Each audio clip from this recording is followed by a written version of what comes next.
Breaking news, you're joining us now at the Senate where the Purification Bill has hit a stalemate as the Plastic People's Movement Party desperately tries to stop the bill from being signed into law. For those unfamiliar, passing this bill will result in the euthanization of all plasticized people in the United States. The Purified Movement has been pushing this legislation for nearly a decade with very little success.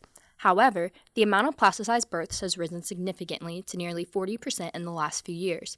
In light of this rapid increase in plasticized people, a widespread fear of plasticization and its effect on future generations has frenzied voters across the nation.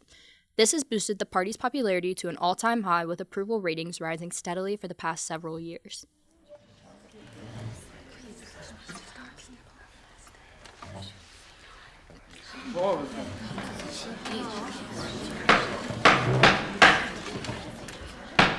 Order. We will now hear from the Plastic People's Movement in their testimony brought forth by Representative Sophia Ross. Representative Sophia, you have the floor. Your time starts now. Thank you. I want to start by saying that no plasticized citizen has committed a crime. Their condition is involuntary. They did not choose contamination. Plasticized people have a right to live. They haven't harmed anyone, nor have they asked to be the way they are.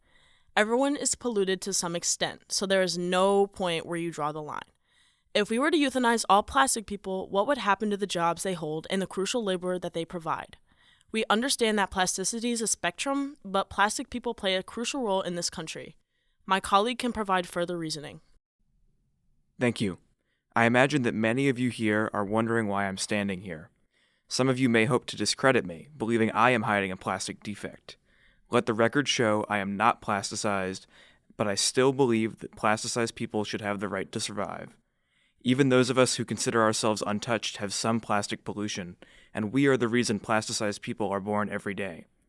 I used to believe the same as you, that plasticized people were apart from us, but any family can have a plasticized child.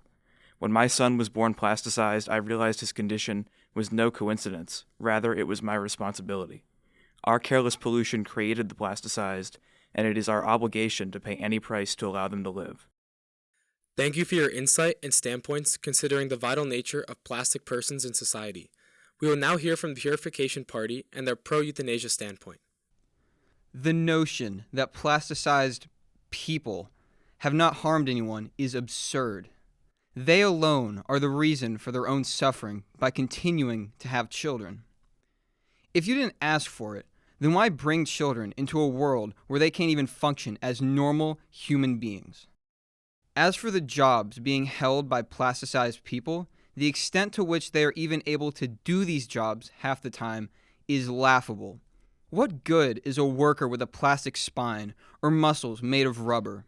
We could replace those jobs with half as many pure humans and get twice the output. I concur. Plasticized people are a complete waste of resources. They will continue to reproduce and have offspring until they aren't even able to function properly. Why should non-plasticized people have to give away resources to those who are unable to make a difference and will eventually be immobile? Continuing to allocate food, medical care, housing, and energy to those individuals places an increasing strain on society.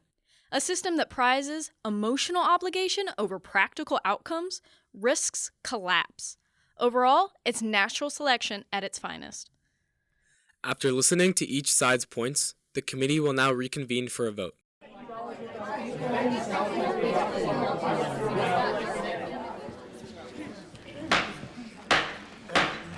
We now have word that the committee has reconvened for a vote on the Purification Bill.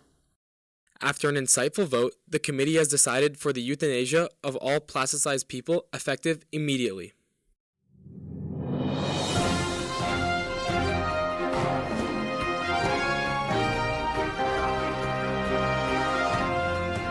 Returning live outside the Senate, the Purification Bill has passed, meaning all individuals who have plastic in them will be subjected to euthanasia.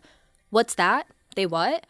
This just in, we are receiving reports all over the country that millions of people are taking up arms, likely in response to the recent decision. The president is declaring martial law, and we will report more on the situation as we receive updates.